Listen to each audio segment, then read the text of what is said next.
Beep, beep, beep, beep, beep. Howdy, hamsters. How you doing? I think I finally figured out my levels. Usually I'm muttering and nobody can hear me. But if I try to stream video, I have a feeling the stream might get a little clogged. We'll see. But let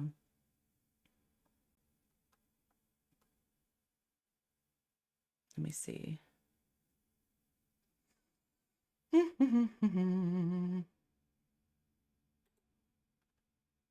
I know I'm a faithful Watts Islander, but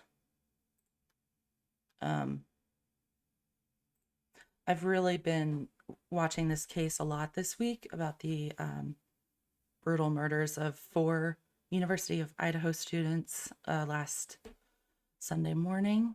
I mean, not yesterday, but the past Sunday in Moscow, Idaho.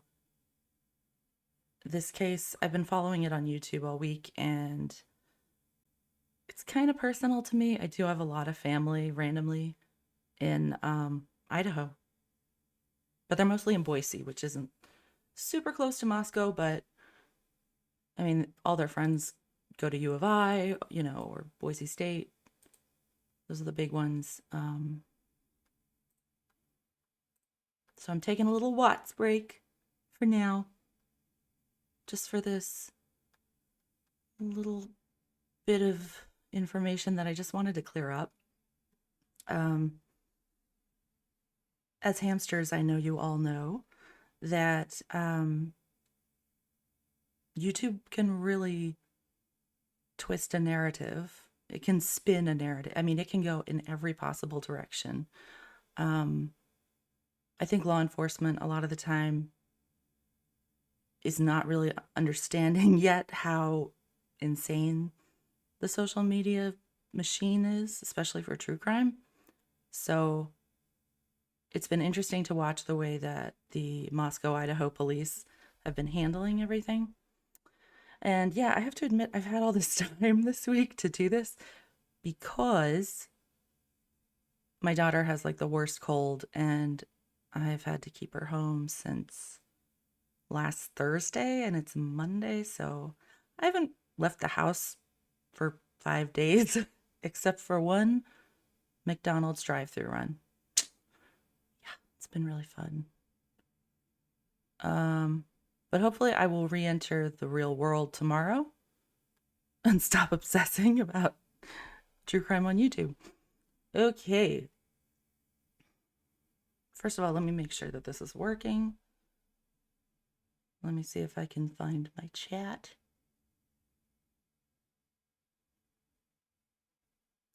Well,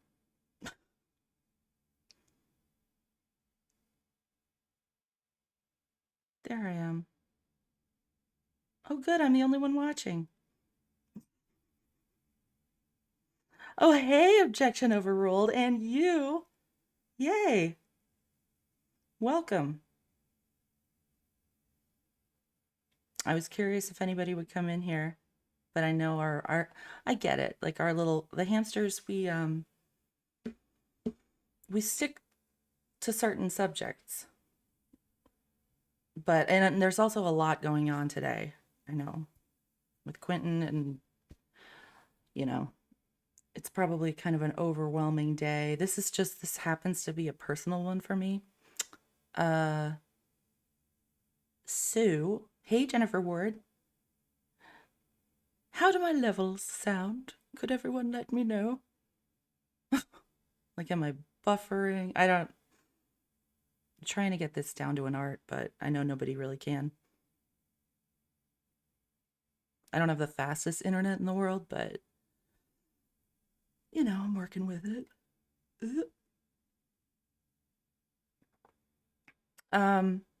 So yeah, summing up again. I have been, oh God, yeah, and you're right, Jennifer, the Delphi hearing tomorrow. There's so much going on. I sound bulbous.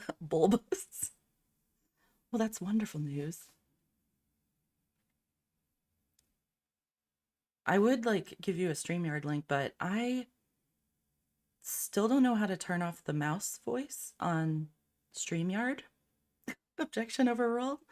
If you recall that, I've tried it so many times. I've tested it out, and I cannot figure out why this exact same microphone with the exact same settings turns me into a mouse on StreamYard. I don't know what happened. Please tell me, anybody, if I ever sound like a mouse, please let me know it's not intentional, even though I understand why people probably thought it was intentional. Um, do I sound like a mouse now?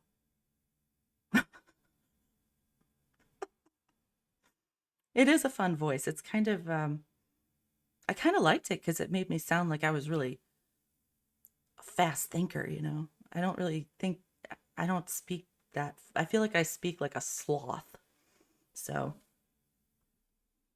I think the mouse element kind of sharpened me up a bit. Anyways, welcome anybody who stops in, and everybody can watch this later.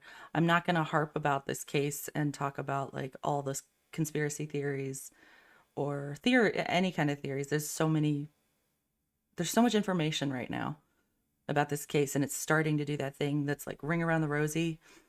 Like people are slowly being fed the new, like all the new updates, but um I was sort of going into a lot of these little rabbit holes all week, and I keep coming back to the essential things that the police have said to the press, to the public, along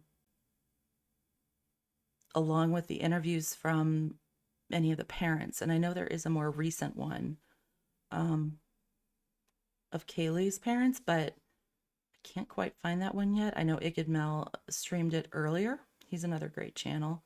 So is Grizzly True Crime. They're covering this case really, really well. And they both mention a lot of the little rabbit holes that I had mentioned, but they always have that disclaimer that this is all not verified, you know? It's the rumor mill. Ooh, do you have theories? You guys can talk about theories, I guess. Just don't mention any, please don't mention any names. If possible, use initials. I know that's annoying, but, you know, I don't want to target anybody or anything like that.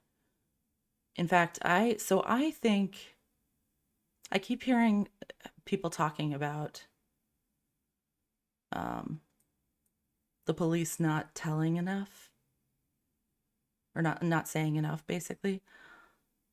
Here's my opinion about that. I think that they were overwhelmed from day one, in shock. I think this is a very small town where there is close to zero crime. I think the last homicide was in 2015. And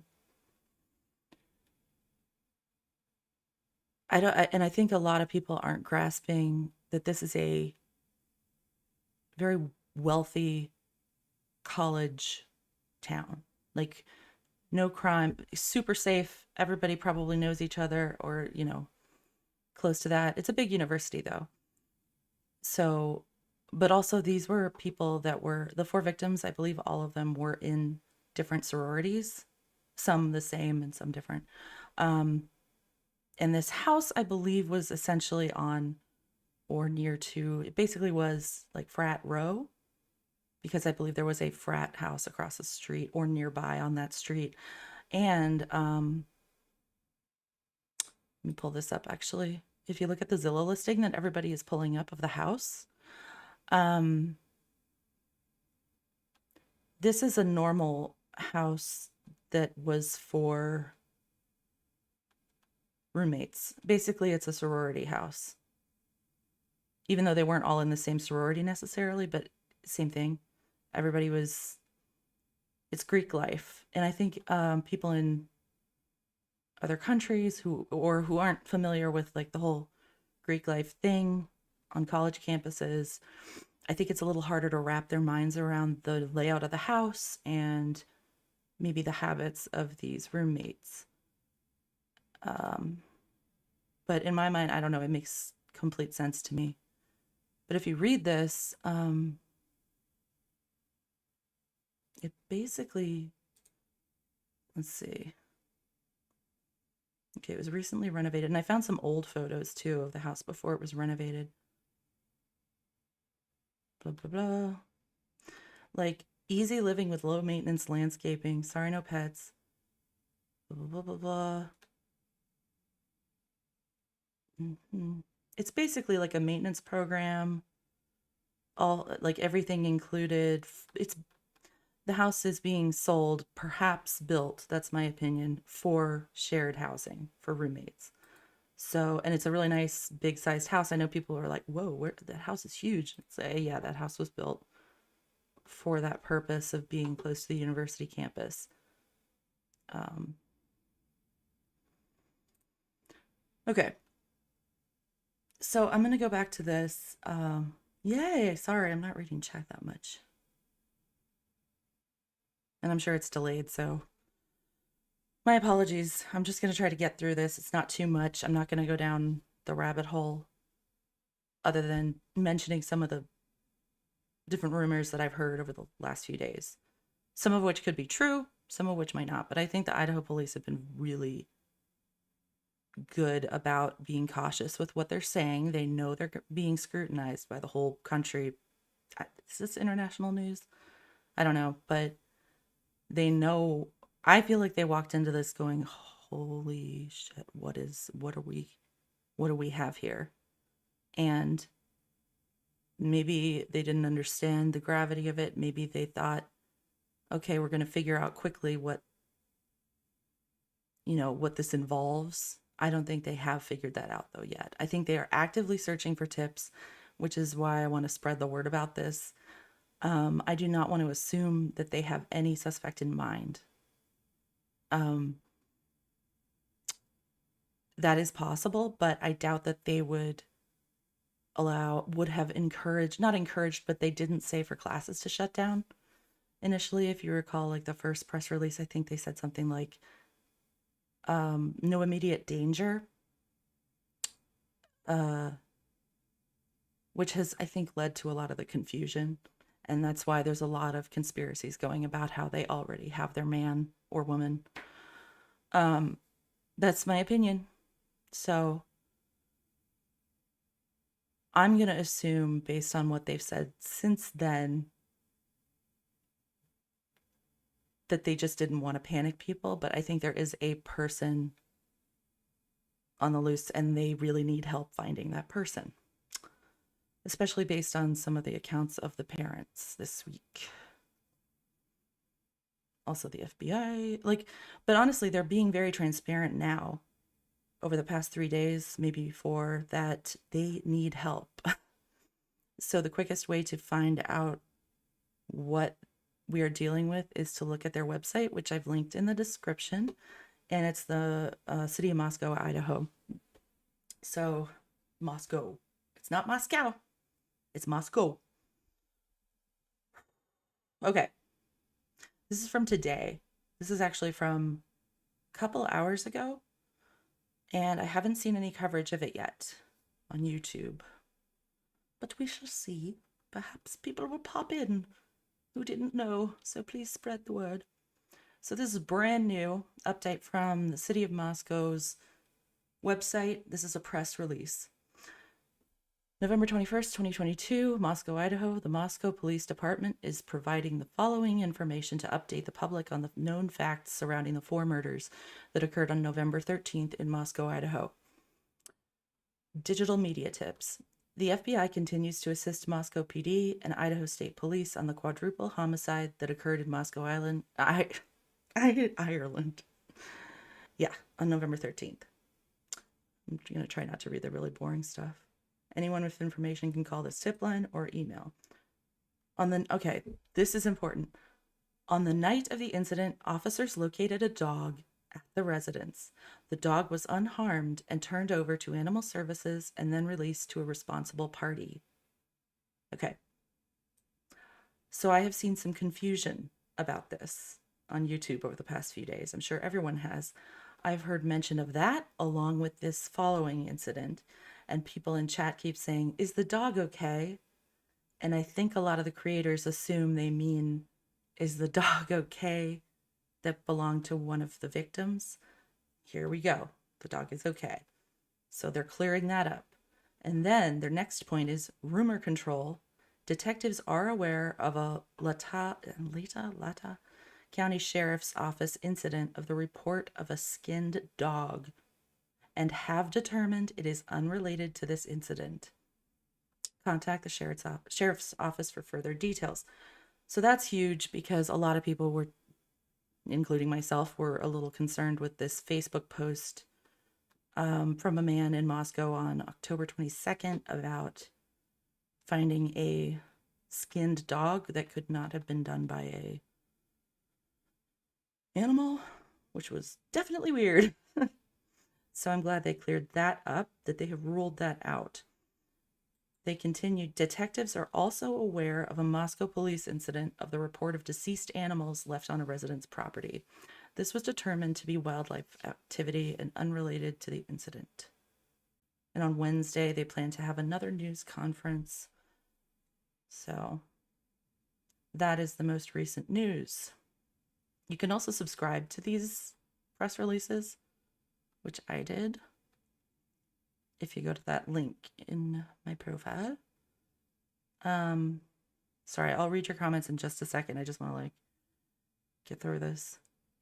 Doesn't that dog skinning thing sound like, when I heard that, I was like, did anybody watch that thing about the skinwalkers? Sounds like they got a skinwalker. So that's scary, but apparently unrelated. Okay. Original information. I'm going to read this just to be clear.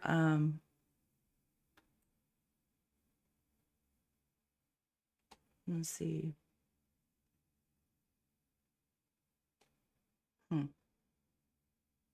I don't know if this is repeating every press release before it, because I have all those brought up too. Huh. Well, let me look at chat really quick and see what you guys are saying. I can already tell my voice is going. Let's see.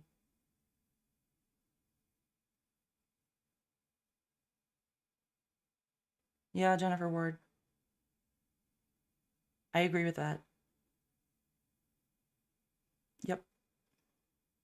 Well, you guys are smart. You're hamsters.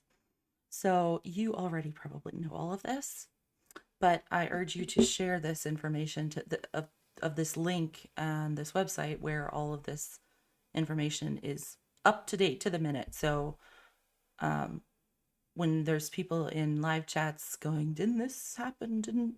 Let's find the proof of this. It's in my brain, it works easier just to look at a chronological, set of press releases directly from the horse's mouth. And in my opinion, I think that I think law enforcement, from what I've seen so far, is handling things quite well. Not perfect by any means, but I kind of think they need to maybe be a little more pushy with the maybe go home everybody thing for the campus, but I could be wrong. We don't know everything. Let me see. I wanted to see. Let me read just yesterday's press release too. I'm sure a lot of you have already read this. This was the big press conference yesterday. Let's see. I appreciate that they are dispelling rumors as fast as they can. I think the parents are trying to do the same. They basically, the common goal that I'm seeing from everyone, parents and law enforcement, is that they really need the public's help. And they do not know who this person is. Probably. Which is scary.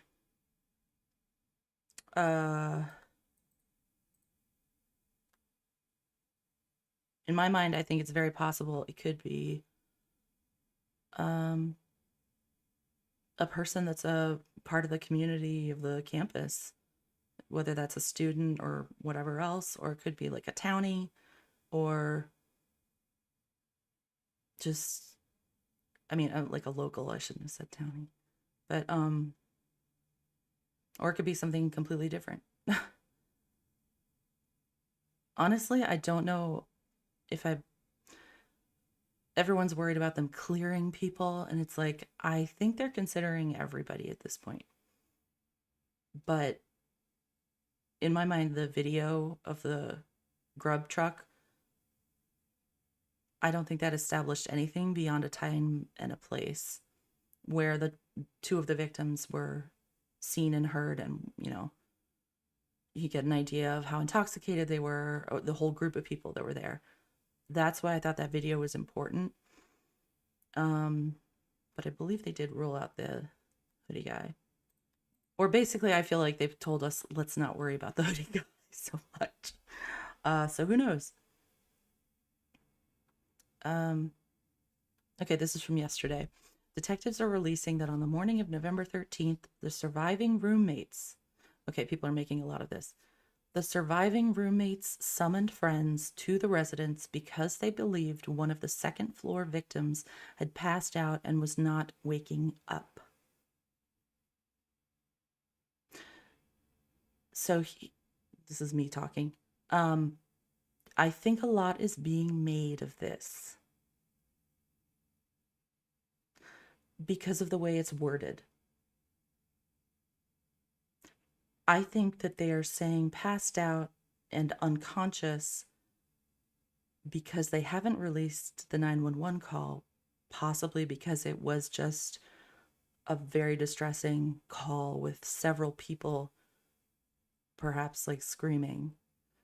So if they're going to write a press release, they're not going to say, we believe one of the victims was dead or stabbed. You know what I mean? They're not going to incite panic that way, so they're going to word it this way. That's my opinion about what they're doing here in this press release. So I'm going to repeat that last sentence. The surviving roommates summoned friends to the residence because they believed one of the second floor victims had passed out and was not waking up. I don't know. I had heard also a rumor that the first floor roommates had, their normal, probably post Saturday routine of like their friends stopping over in the morning with hangover food. That they called them and like, bring us some food. We're so hungover. I did hear that rumor, and it would make sense that like once those people got there, maybe they went. I am totally just, this is hypothetical. What if everybody got there and then they were like, oh, let's wake up everybody upstairs, and maybe then everybody freaked out, had one person call the police from their phone. There were probably a few people there. So here, and they basically say that. So the rest of this says, at 11:58 a.m., a 911 call requested aid for an unconscious person. The call originated from inside the residence on one of the surviving roommates' cell phones. Multiple people talked with the 911 dispatcher before a Moscow police officer arrived at the location. Sorry, I realized you couldn't see that. Officers entered the residence and found the 4 victims on the second and third floors. At this time in the investigation, detectives do not believe any individual at the residence when 911 was called is involved in this crime. That's an interesting way of wording that. Any individual.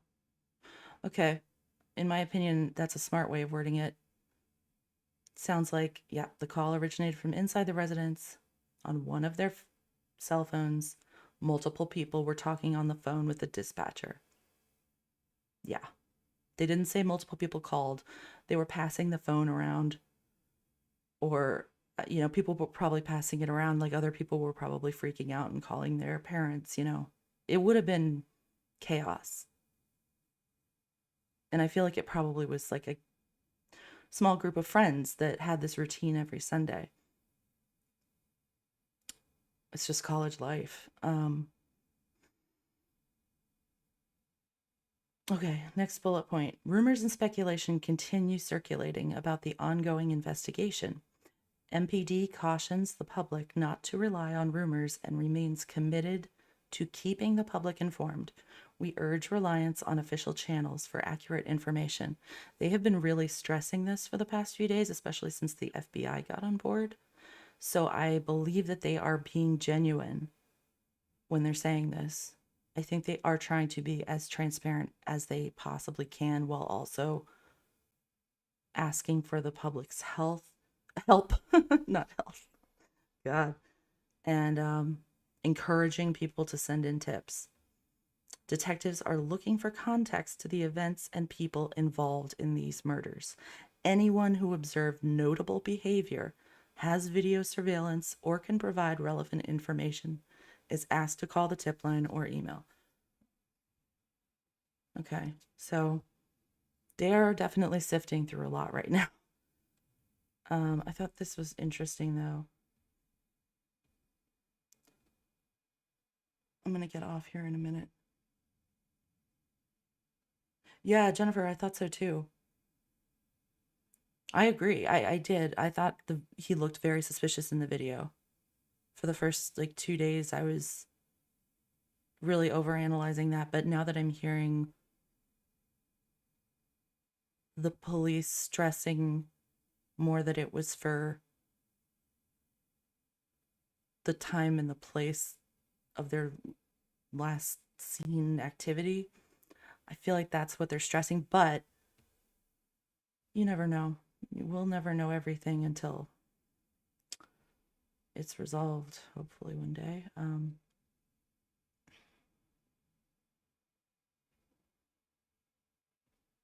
Okay, the last thing I'm gonna do, I'm gonna read the whole.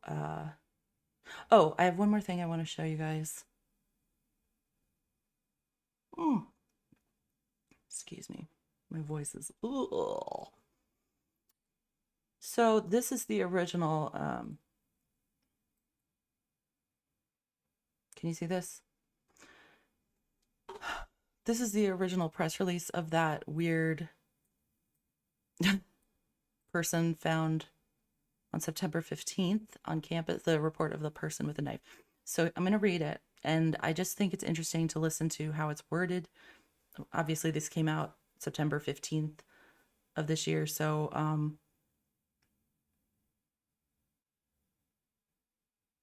this was not written after these murders occurred, obviously. Okay, this is September 15th. Okay, so like 2 months ago on campus. So an individual identified for Monday's UI campus incident that resulted in vandal alert. And vandal is the U of I's like mascot, or what they call themselves. So it's like you sign up on an app for a vandal alert if you go to that school. And if there's an emergency or something, they will alert you. And this is the police's press release about that incident. At approximately 13:15 today, the City of Moscow Police Department identified the subject who allegedly displayed a knife to a group of individuals on the University of Idaho campus near the Student Recreation Center and the steam plant on September 12th, 2022. Okay. So I'm going to write those down. Student Recreation Center.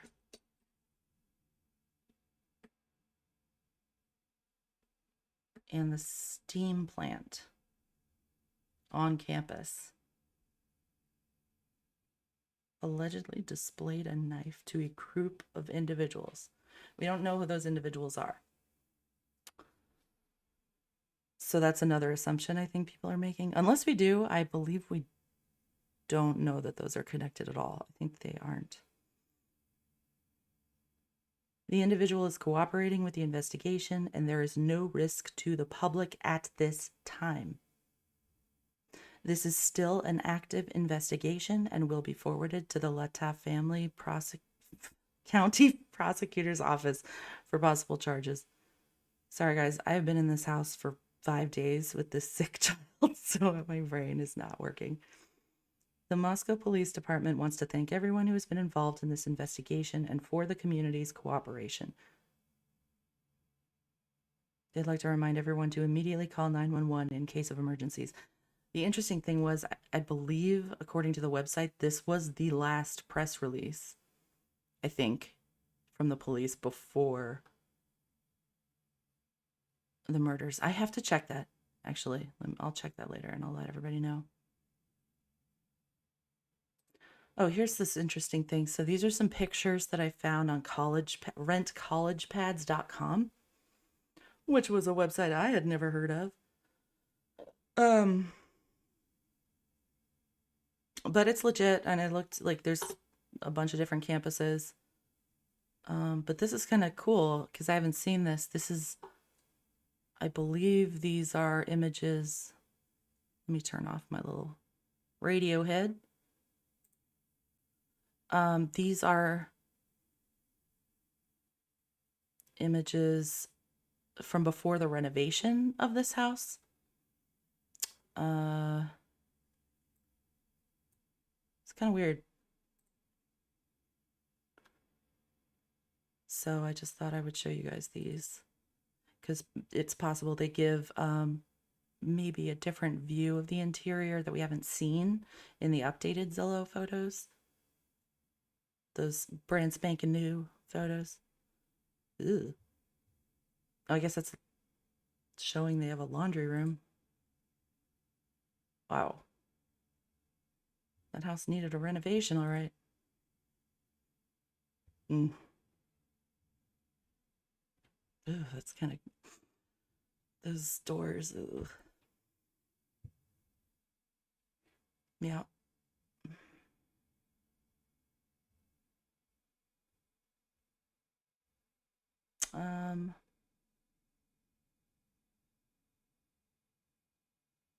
Yeah, that was interesting.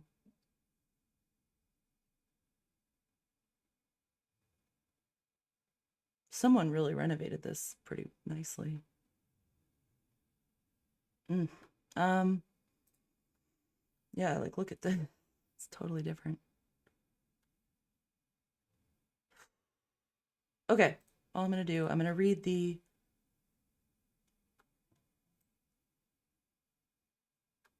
Hey, Downtown Wonder. Thanks for joining. So just to update anybody who's new in the chat, this is the press release from a few hours ago today, November 21st, 2022. Clears up any of the rumors about the dogs. There are not one but two dog situations. People are worried about one of the victim's dogs, and they clear that up right there. On the night of the incident, officers located a dog at the residence. The dog was unharmed and turned over to animal services and then released to a responsible party. Rumor control. Detectives are aware of a Latah County Sheriff's Office incident of the report of a skinned dog and have determined it is unrelated to this incident. Contact Latah family sheriff. Why do I keep saying family? It's weird. Latah County Sheriff's Office for further details. Detectives are also aware of a Moscow police incident of the report of deceased animals left on a resident's property. This was determined to be wildlife activity and unrelated to the incident. I didn't even know about that one. Okay, now I'm just going to read the stuff that we know thus far, the original information. On the evening of November 12th, Kaylee Gonsalves and Madison Mogan were at a local bar called the Corner Club. I'm not going to read the address, in downtown Moscow between 10 p.m. and 1:30 a.m. on November 13th between 10 and 1:30. At approximately 1:40 a.m., Kaylee and Madison were seen on video at a local food vendor called the Grub Truck at this address and used a private party for a ride home from downtown to arrive at their residence at 1:45 a.m. That's a quick ride. Although I heard this timeline could be a little off from Kaylee's mom today, but I'm not sure. This is what they've put out, according to what they know. Investigators have determined that Ethan Chapin and Xana Kernodle were seen at the Sigma Chi house. I'm sorry, I'm not trying to laugh. On the University of Idaho campus at this address at approximately 1:45 a.m. Ethan and Xana are believed to have returned to the residence. So at exactly the same time. It was previously reported that Ethan resided at the home. However, it has been determined that he was only visiting. They arrived at the same minute, according to this timeline. Detectives believe that on November 12th, the two surviving roommates had also been out in the Moscow community, separately, but returned home by 1 a.m. on November 13th. The two did not wake up until later that morning. And I believe that. As a person who's lived with a lot of like loud party people, even beyond college, yeah, very possible. You become very used to the sound of like drunk people screaming, earplugs. You always use earplugs, sound machines, anything to get some sleep. You always shut and lock your door in your room if you're trying to sleep in a house like that, because you don't want any drunks falling in and annoying you in the middle of the night. That's my opinion about that one. On November 13th at 11:58 a.m., a 911 call requested aid for an unconscious person. The call originated from inside the residence on one of the surviving roommates' cell phone. Moscow Police Department responded to the residence and found the four victims on the second and third floors. And for a more detailed version of what they said there, take a look at yesterday's press release on the website linked below for November 20th, yesterday. They go into this a little bit deeper. Okay, continuing. Autopsies were conducted on November 17th. The Latah County coroner confirmed the identity of the four murdered individuals and their cause and manner of death as homicide by stabbing. The coroner stated the four victims were likely asleep. Some had defensive wounds, and each was stabbed multiple times. There was no sign of sexual assault. Yikes, I shouldn't have said that. Detectives are seeking all outside surveillance video taken from 3 a.m. to 6 a.m. on Sunday, November 13th, 2022, from businesses and residences within the geographical area listed below.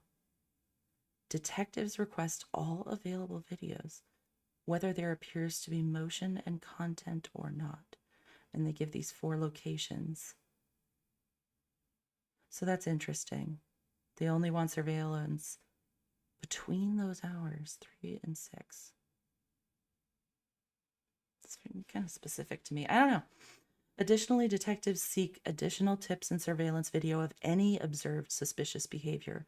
Okay, there you go. On the night of November 12th into the early hours of November 13th, while Kaylee and Madison were downtown Moscow, and when Ethan and Xana were at the Sigma Chi house. Chai. Anyone who observed suspicious behavior near those areas or has video surveillance are asked to submit their tips. Okay, here's an important part. Listen up, everybody on the internet. At this time in the investigation, so this is today, a few hours ago, detectives do not believe the following are involved in this crime. They do not believe the two surviving roommates are involved in this crime. They do not believe the male in the grub truck surveillance video is involved in this crime. They do not believe that the private party driver who took Kaylee and Madison home is involved in the crime. So that's important. Additional information. The identity of the 911 caller has still not been released. Investigators are aware of multiple phone calls from victims Madison and Kaylee to a male. Okay, side note, I did hear an interview with Kaylee and her sister today who stated that they believe that the person they were calling over and over that night was Kaylee's boyfriend / ex-boyfriend who lived in another city, and they said they believed he was asleep. He didn't answer the phone. Her sister said this was typical behavior for Kaylee. So take that for what you want. Okay, continuing. Online reports of the victims being tied and gagged are not accurate. That's important. A lot of people were saying that. Although, what if it's like they're not tied and gagged? What if it's like one? I'm just semantics. I don't know. Detectives seized the contents of 3 dumpsters on King Road to locate possible evidence. Okay, I heard about that. Local businesses were contacted to determine if a fixed blade knife had been recently purchased. Currently, no suspects are in custody and no weapon has been located. On the morning of November 13th, the surviving roommates summoned friends to the residence because they believed one of the second-floor victims had passed out and was not waking up. Here we go again with this confusing lingo. At 11:58 a.m., a 911 call requested aid for an unconscious person. The call originated from inside the residence on one of the surviving roommates' cell phone. Multiple people talked with the 911 dispatcher before a Moscow police officer arrived at the location.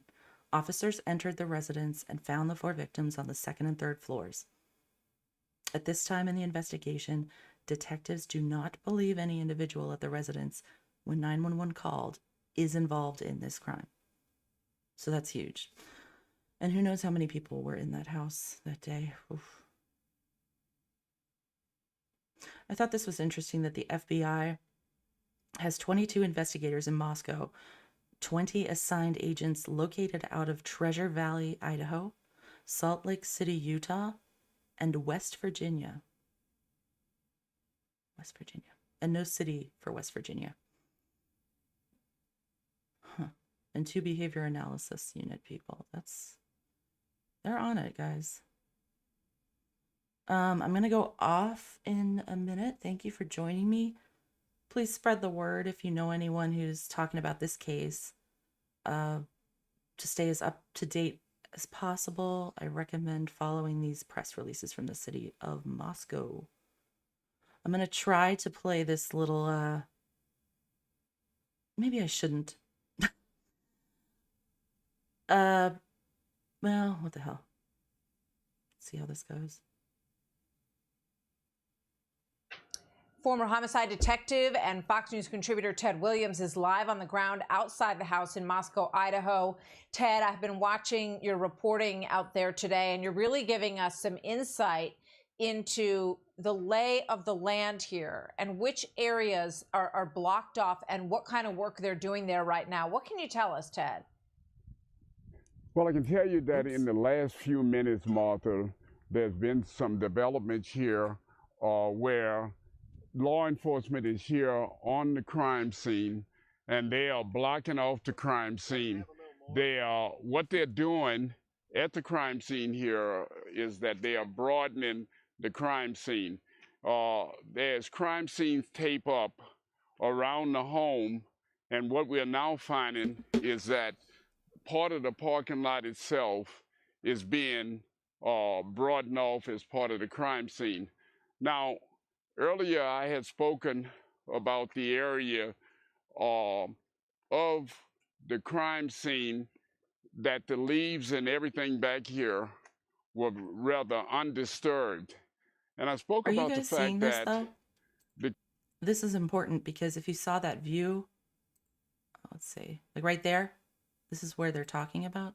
This is not the parking area. That's the parking area in the back where that red Jeep is. This is not, a lot of people are saying they're extending, they're like, enlarging the crime scene to look at the parking lot, which is the entrance to the first floor.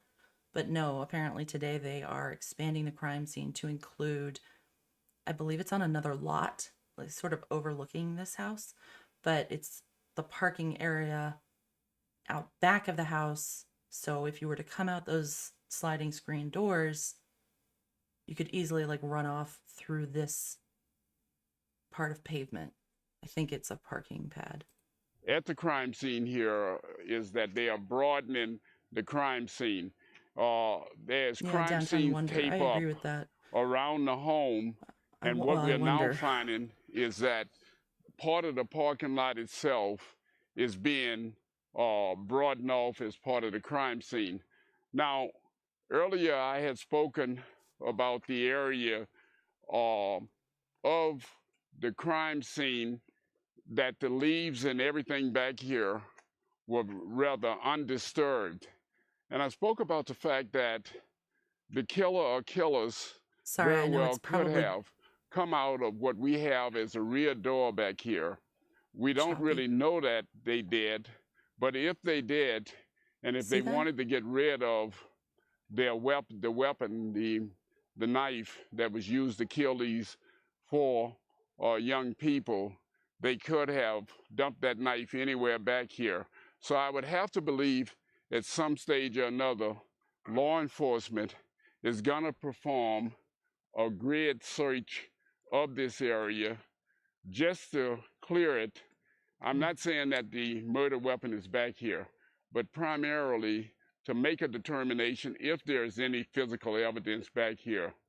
Martha, this was a very gruesome murder scene, according to the medical examiner. According to the medical examiner, there was actually blood on the walls. And I can tell you, if we pan over, we're looking at the second and third story of this home.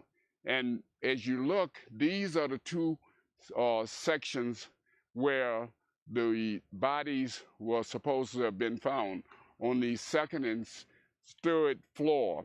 Now, it is believed that there were two surviving individuals here that was on the second floor.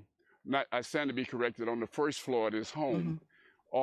Those individuals, 9 hours later, a call was put into law enforcement. Now, it is my understanding that before law enforcement arrived, that those individuals may have called others that came to this scene, meaning other civilians. The problem with that is there's always a concern of contamination of this scene. So all of these things are going on right now. But as we speak, law enforcement is here cordoning off this area, widening the area. Yeah. Ted, there are just so many questions here. Do the police, and I'm going to talk to one of the nearby police captains in just a moment.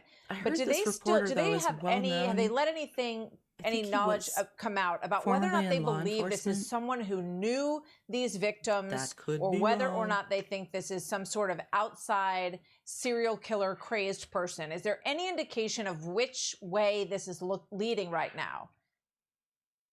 No, the one nugget that they gave us early on is that law enforcement believes that this was a targeted killing of these young four students. And so as a result of that, one of the things that we've tried to establish, and we don't know, and we've tried to get it from law enforcement, is do they actually know who was actually targeted here, Martha?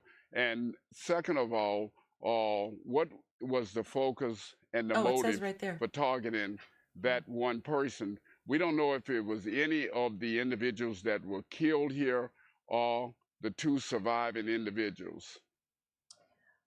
Ted, thank you very much. Sorry, I didn't notice that it says It's, you know, Former it is DC such a tragic homicide case, detective. and there are so many questions, and you're giving us a very good look at the back of it. You can almost see how you could go through the back in some ways, and you would be at level ground because the house drops off a lot down near the parking downtown, area we can say and that. goes down to that first floor that apparently was undisturbed in this crime. But Ted, thank you. Yeah, go ahead. Do you want to Martha, comment on that? let me say, if I could say this quickly. Please.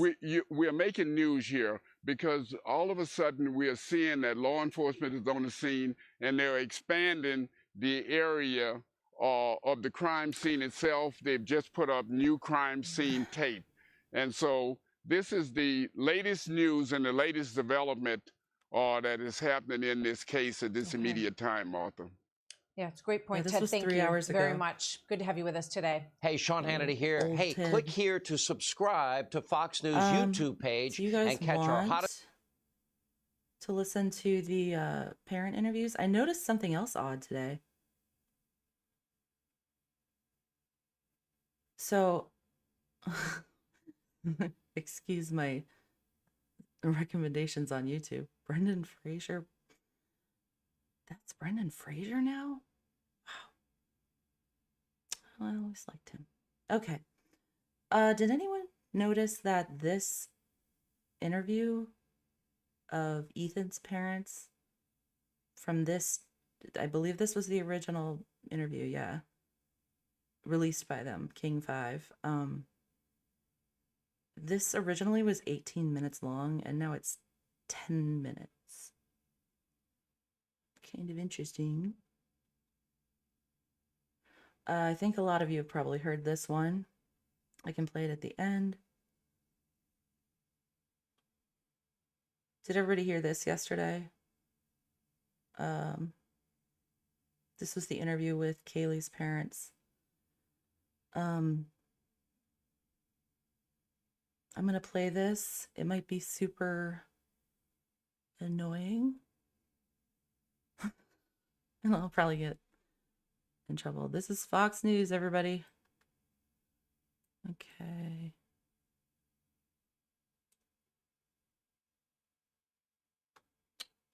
Let me make it like I know it's probably really herky-jerky when it's streaming.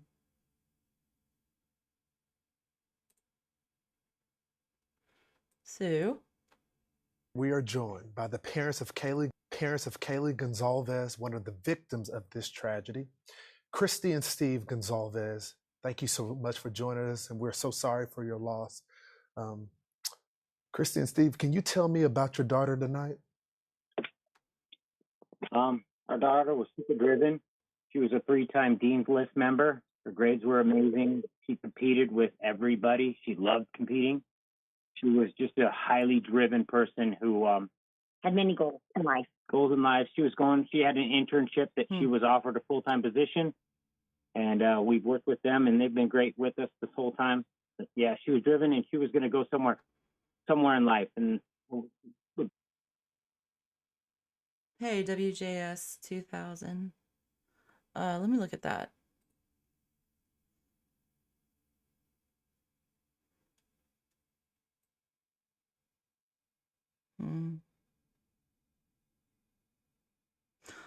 On the night of the incident.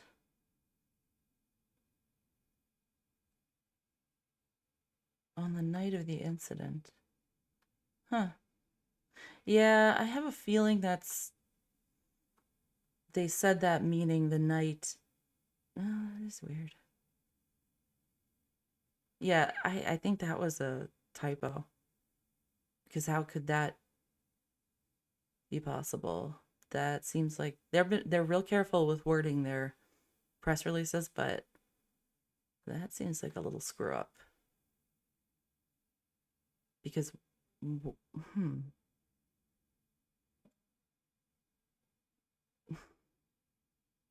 the night of the incident.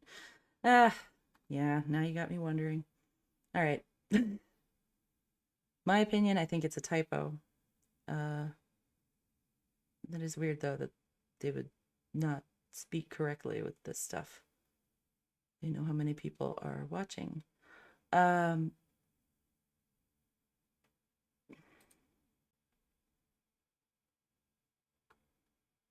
Okay, I'll keep playing this for a minute. I'm Great gonna go member of check on society, my and that's what we kiddo. wanted. Yeah, y'all have to be so proud of her. And she was taken away from us far too soon. Can you tell us what the authorities have been telling you? We want to do anything that we can to help you to get justice for your daughter and the rest of the victims. What are they telling you? They're telling us that there's so much evidence that it's going to take a lot of time to process it all. This wasn't like a pinpoint crime. This person was sloppy. He did whatever. When I say he, obviously you can't say that. That's just me. But he made a mess, and there's a mess there, and they're going to have to go through that point by point, and that's going to take a lot of time. That's why they reached out to other facilities to help them with that lab work. They do have a mobile unit on site that they said that they're able to really expedite things with this mobile unit. Hopefully, they're reaching out to other DNA processing type companies such as like 23andMe to get involved. They have not confirmed that they have DNA from this person. They just said that they have a ton of evidence. And evidently today with the new task force, the new FBI task force on site, and the FBI, of course, and Idaho State Police, they said that they were able to pull a ton of evidence from the house today. Yeah. And they're processing that. So it just takes time. Yeah, we've only heard positive stories about your daughter and the other victims out there. We couldn't find anybody to say anything about them. It's only been that they were givers. They loved everyone on campus. You see the videos on social media of them being so happy. Did y'all have any clue? I mean, there haven't been a murder in you guys' town since 2015. Did y'all have any clue that they may be unsafe on the campus? Was there any indication? Absolutely not. And if they were, we would have told Kaylee to come home immediately. And same with Maddie. Maddie's family is our family. I know we're very close with them. They are not speaking out. They choose not to speak out, and they have asked us to please go ahead and speak on behalf of Maddie. They were best friends from little girls. She was part of our family. Kaylee was part of their family, and absolutely not. Our son went to that college. No, absolutely not. My daughter was aware of her environment. Very aware. She turned her camera on. She would film when she thought somebody was following her out of a mall parking lot or a grocery store. She was very aware that, she was a pretty girl and that, it could attract some problems. So she was alert. She was a streetwise child. She herself was a web sleuth, literally through and through.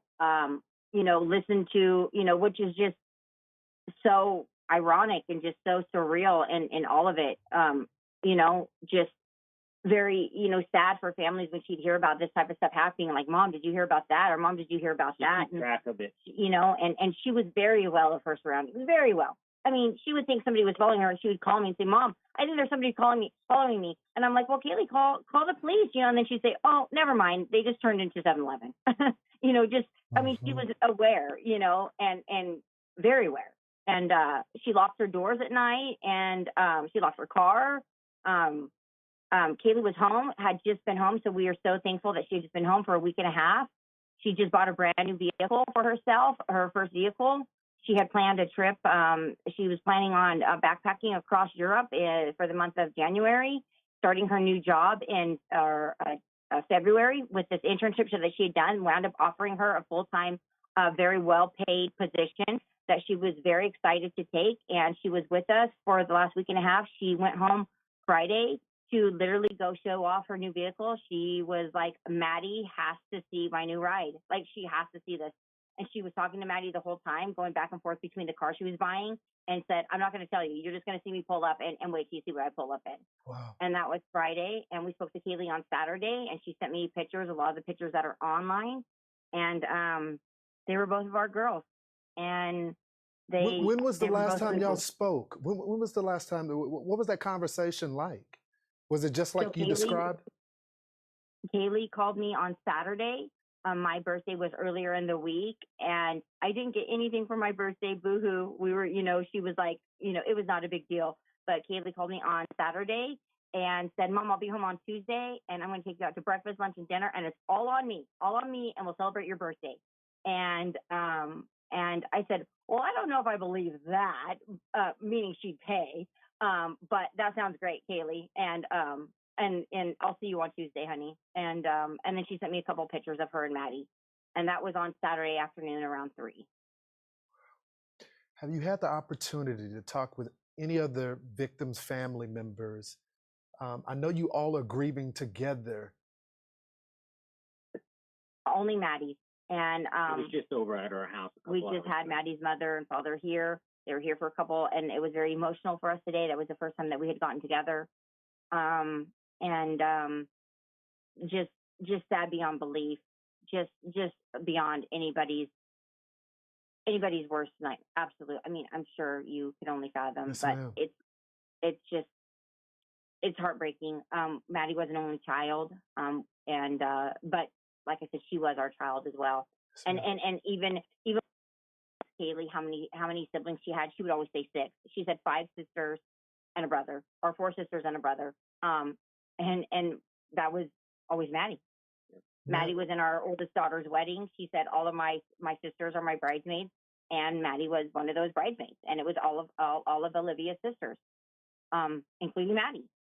She every time we traveled out of the country or went on vacations, Maddie went with us. So this is both of our girls, and we will never stop looking for who killed them. We want to do everything that we can do in our power to get justice for your daughter. We keep hearing this name, Jack, and phone calls going back and forth. Can you tell us anything about that? This We is love interesting. Jack. Absolutely love Jack. We stand behind Jack 1,000%. Jack was Kaylee's boyfriend for many years. They just recently broke up. There was no animosity at all. It was a breakup on Kaylee's point. It was not, they still talked every single day. Kaylee just thought that she needed a little break. They were on the mend of getting back together.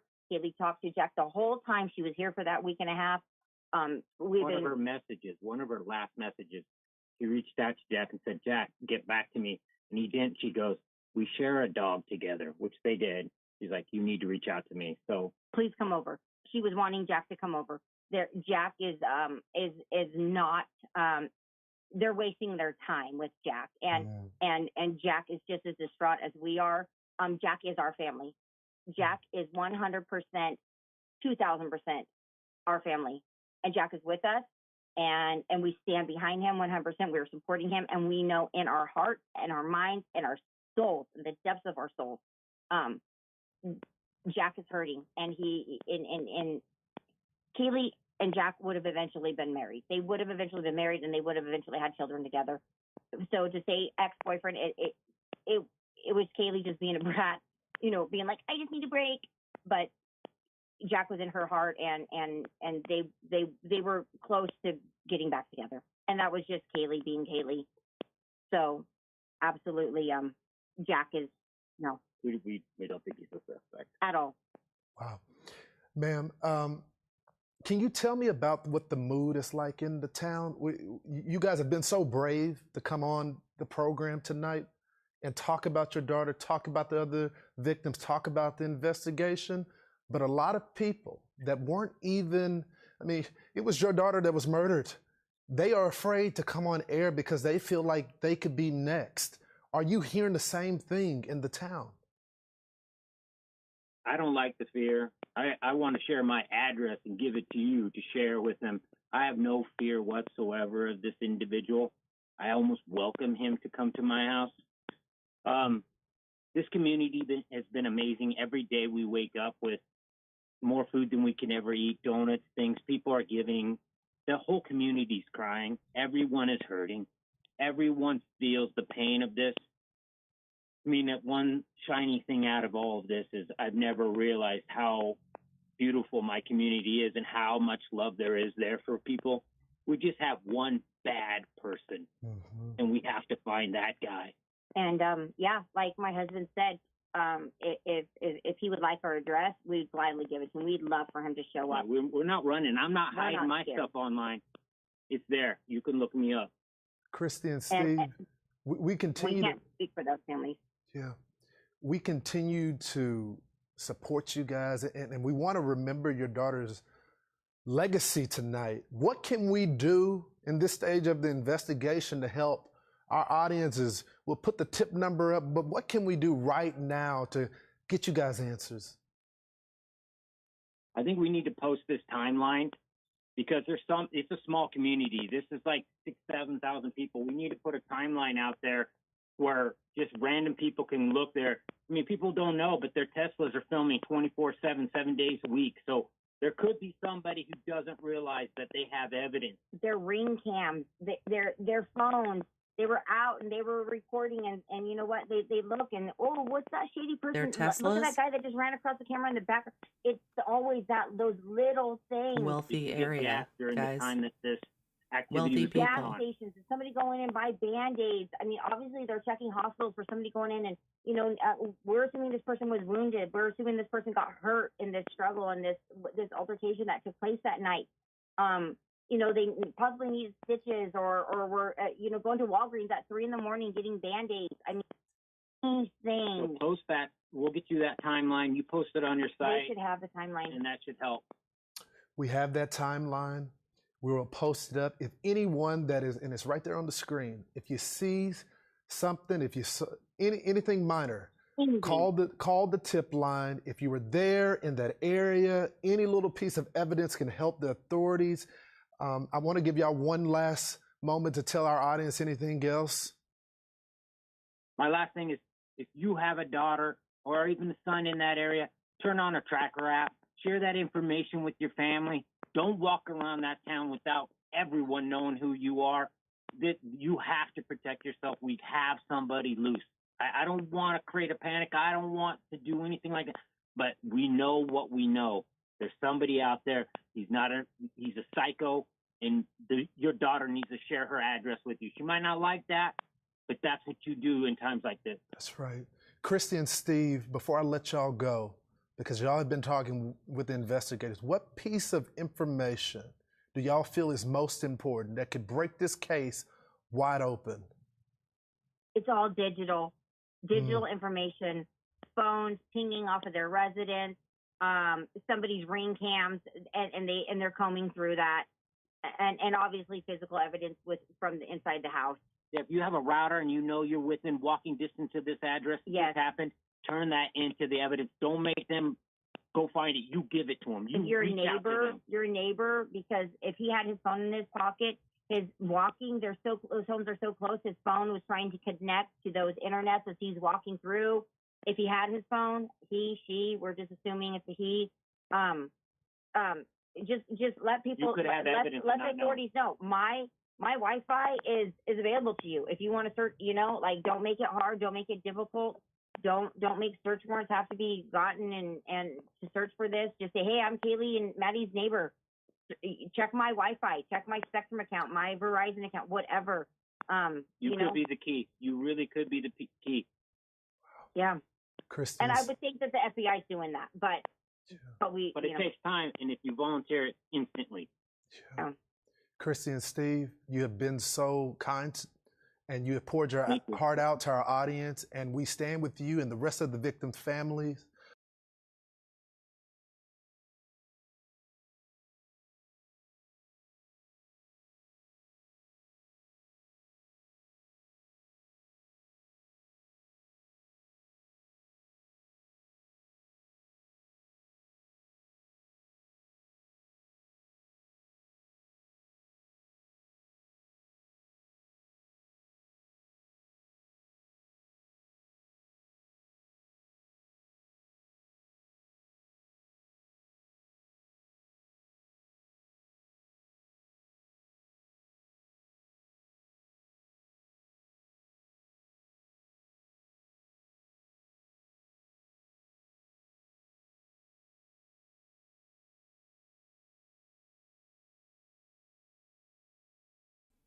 Sorry about that. My mic was off. I was just saying a whole thing. I was saying that's interesting that he said we know what we know. We know what we know. Sounds like they know that they don't know. The parents are sure of it, and they want to warn people and tell them to Like, I get what they're doing. They're like, hopefully the police has someone in mind that they're just not telling us. But as far as they know, nope, this person's out there. Okay, so here I found the raw video of the of Ethan's parent, her mom. I'm sorry, Ethan's mom. It's from today.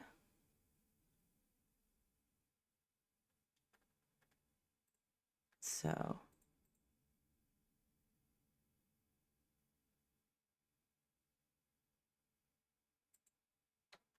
turn the sound on. Let me turn down the quality just in case.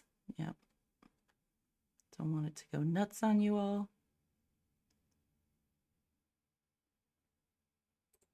So my name is Stacy Chapin. I thought I could do This is today. 4 Today hours we're ago. here to honor the life and legacy of our son and brother, Ethan Chapin, one of the most incredible people you'll ever know. Together we want to extend gratitude to the following. Our neighbors in Mount Vernon and LaConner, Washington, and the local communities of Priest Lake and Moscow, Idaho, for their ongoing support and care. Our extended family and friends who serve as beacons of strength and remain by our side throughout every moment. The Moscow Police Department, who now carry the burden every day, not only for us, but for all of the impacted families. And the many strangers across the country, your outreach and kind words are profoundly touching. Please know we now consider all of you friends. And lastly, we thank the media for keeping this story top of mind. Thank you.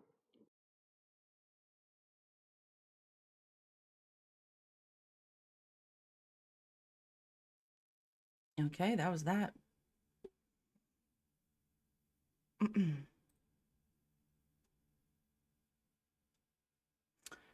Okay, this is from 4 days ago. Xana's dad. This is from AZ Family, 3 TV and CBS 5. I'm assuming Arizona.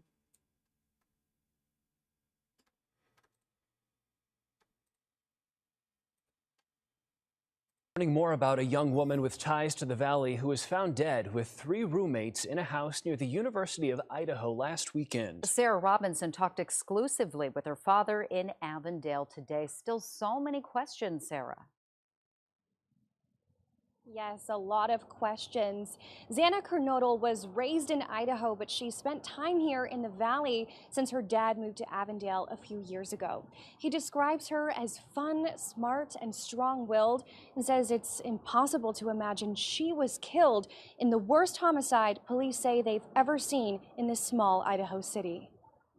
She didn't really worry about the drama stuff that much. Yeah. She wasn't into that. She just liked having fun, wasn't worried about materialistic things. She was with her friends all the time. Avondale father Jeffrey Kernodle, who was too distraught to be on camera, remembering the life of his daughter, Xana, one of the victims of the brutal stabbing at the University of Idaho, leaving 4 college roommates dead on Sunday. I heard from her, I think before we went out, I think midnight. Was the last time I heard from her, and she was fine. The murders happened early Sunday morning, rocking the small town of Moscow, Idaho, which hasn't had a murder since 2015, according to state records. I have no idea. It doesn't make sense. He says Xana was in constant communication with her family, and nothing about that night seemed unusual. The door locks with the number code. Every time you open it, like I had to go I had to go around the house to get in the house because of the number code. So they either knew that or they just kind of went around and found the slider open. A father struggling to understand how this could have happened. Why Xana? They were just hanging out at home. Yeah. Xana was hanging out at home with her boyfriend. 2 other female roommates, Madison Mogan and Kaylee Gonsalves, were killed along with Xana's boyfriend, Ethan Chapin, who Jeffrey loved. Her and Ethan were together about a year, give or take some, whatever, but she really, when I went up there, I saw her just, a week before that. She changed a lot. She had a life. She got to see what it was to have a boyfriend, to live with and have a real life. And she really turned around and was being really responsible, helping him out into the studies and stuff. I was really impressed. Kernodle says there's one thing the autopsy shows for certain. Xana, a strong-willed girl, fought her killer until the very end. Bruises and this, maybe hurt by the knife or whatever. She's a tough kid. Whatever she wanted to do, she could do it. A very disturbing. Okay, guys. I'm gonna get out of here. I'm gonna play the last little interview that I have, which is the supposedly this is the original video for Ethan's parents' initial interview. This is the extended one from King 5, 6 days ago. I have noticed it has been shortened. It was initially 18 minutes long, I believe. If I'm wrong, someone let me know. But it looks like they have redacted parts of this interview, which is interesting. So I would like to just give it one last listen. I know it's from 6 days ago. Again, this is Ethan's parents. I just want to get a sense, if I can recall the original long interview. I'd like to see if I can figure out what has been redacted. And that could just be, who knows, like a clerical thing with their newsroom. I don't know. I always think it's interesting, though, when things are redacted. Yay. Oh. Thank you for joining me.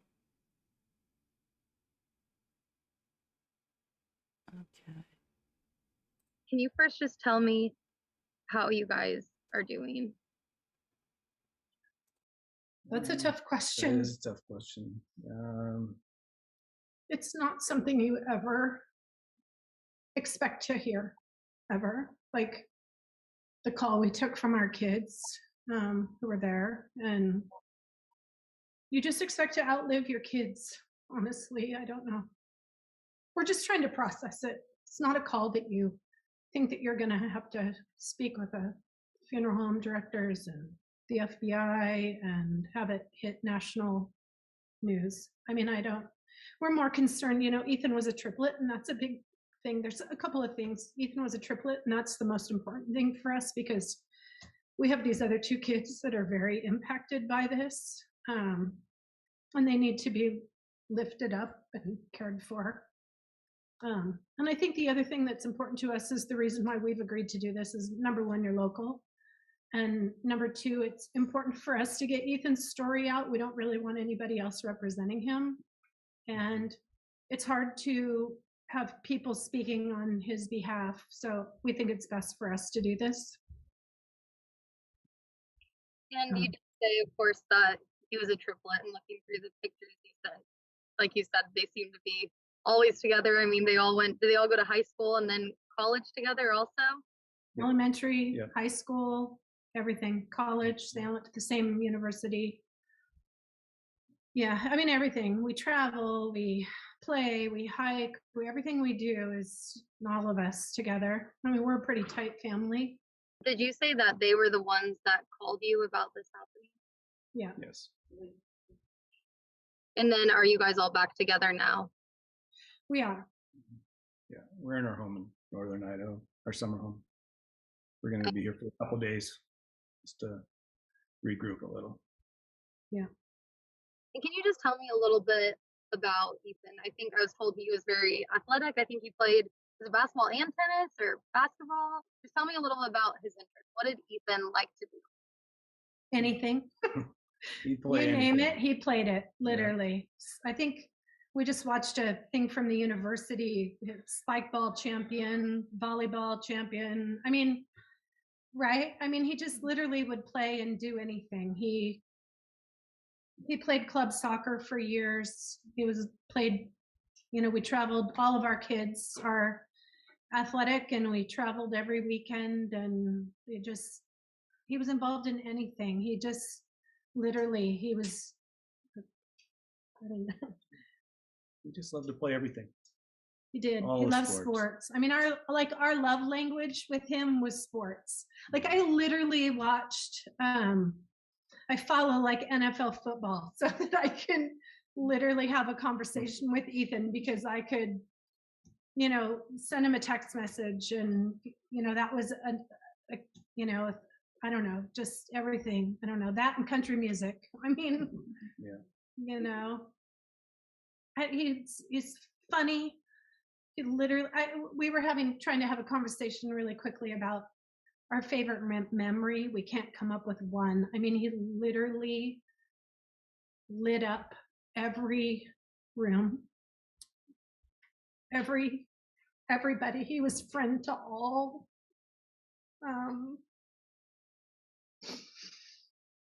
He was an incredible human. I mean, one of a kind, popular. I mean, not that that matters, but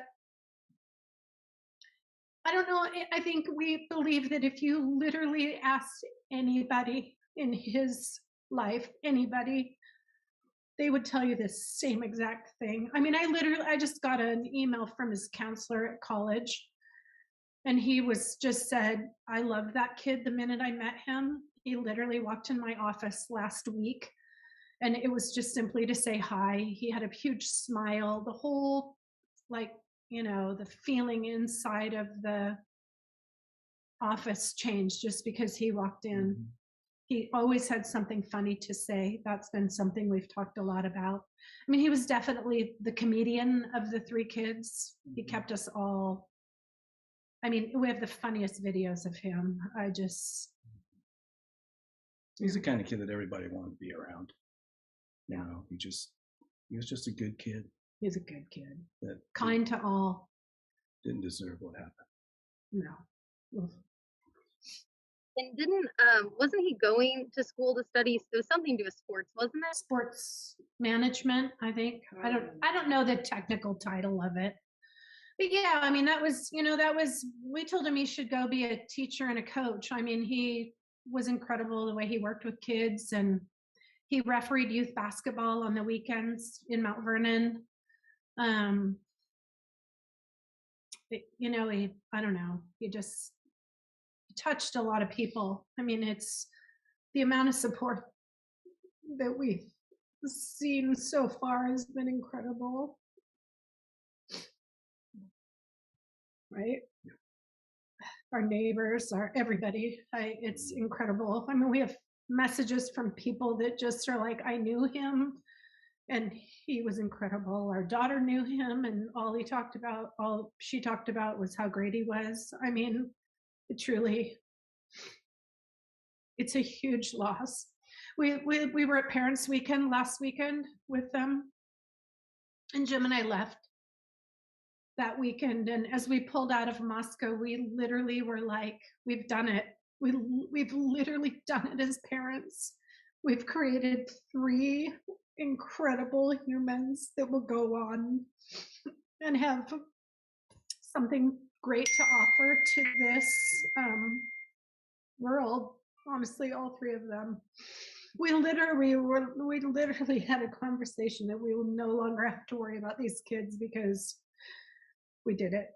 What way, people can support you guys right now?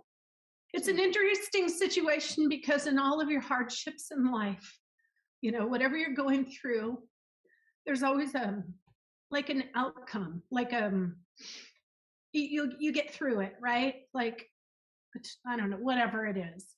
This is something you wake up and you realize it's never going to go away, and it's very different. It's a very different. 2 a.m. is a dark hour. I can tell you that. We're all. And I guess just during this time, like I said, you guys seem very tight knit. Are you just like, what's going forward look like for you? I know that's a hard question right now, but I know it seems like you guys are really there supporting each other through this. I think one of the first things that, like, when we got Maisie and Hunter, one of the first things, that came to me is that our life has literally taken a left turn, and I don't know how that's gonna affect us, but we will not let this sink us or sink our kids. Because if anything, they have to go on and shine Ethan's bright light on their own. I think that's all the questions I have right now, unless there's anything else you guys wanted to add. Kids, do you want us? Our kids are here watching. Do you guys have anything you want to add? Hunter, Maisie? He was their number one, and that's going to be a hard loss for both of our kids, both Maisie and Hunter. I mean, he was kind of each of their number one. So it's going to be hard just for the three of them without him now that they're two. We've gone from 3 to 2, and it's going to be hard for the two kids to figure out how to live life when you've spent 20 years as 3, and now they have to figure out how to be 2 and carry, I don't know. It's terrible. It's important for us. I mean, the reason we've agreed to do this is there's some misinformation out there, and that's been hard for us. And that's why we, as a family, talked about it and agreed to do this, because the things that are being said are 100% not true. There's not drugs involved. There's not some weird love triangle. Ethan stayed the night at his girlfriend's house, who was one of 5 girls who lived in the home. And it's just important that people let the criminal part of it try to work itself out, and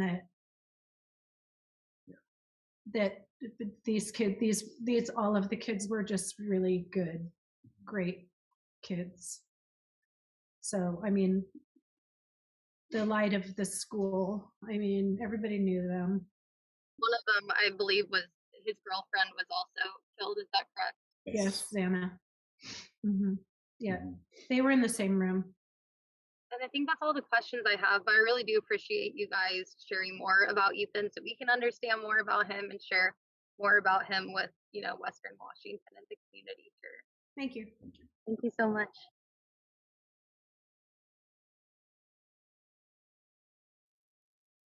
Hey guys. So that's interesting. I was saying I thought parts of this interview were redacted, which it looks like, I swear it said 18 minutes yesterday.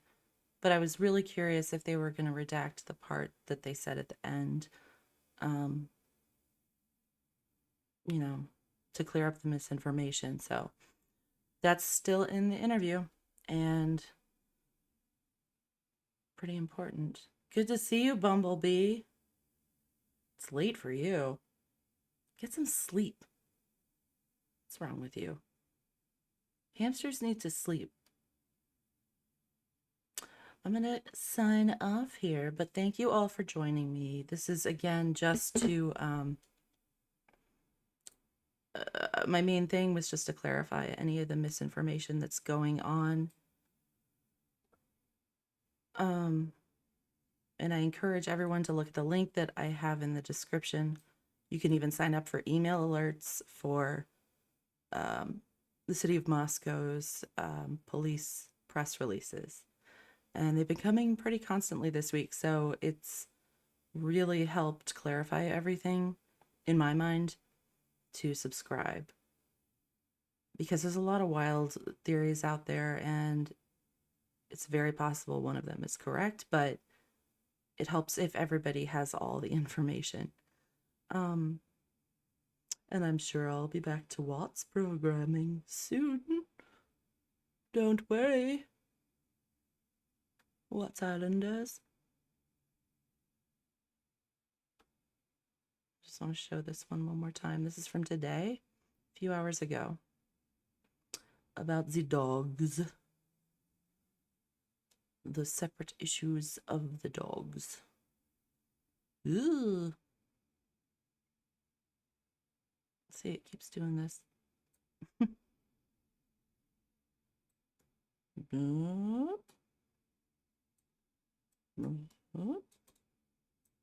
Ooh, there we go.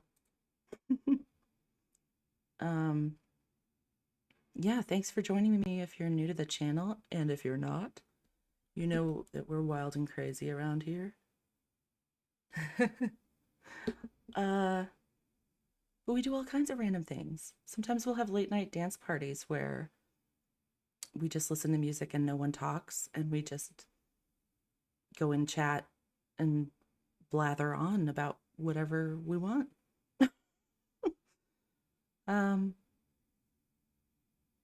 Yeah, so please check that link, share it, and oh, and subscribe and like.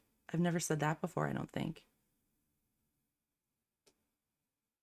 Because I don't think I've ever talked about a case that's actually happening now and not 4 years ago. That's just me. All right, guys. Over and out. Thanks for joining me. Have a good night and stay informed.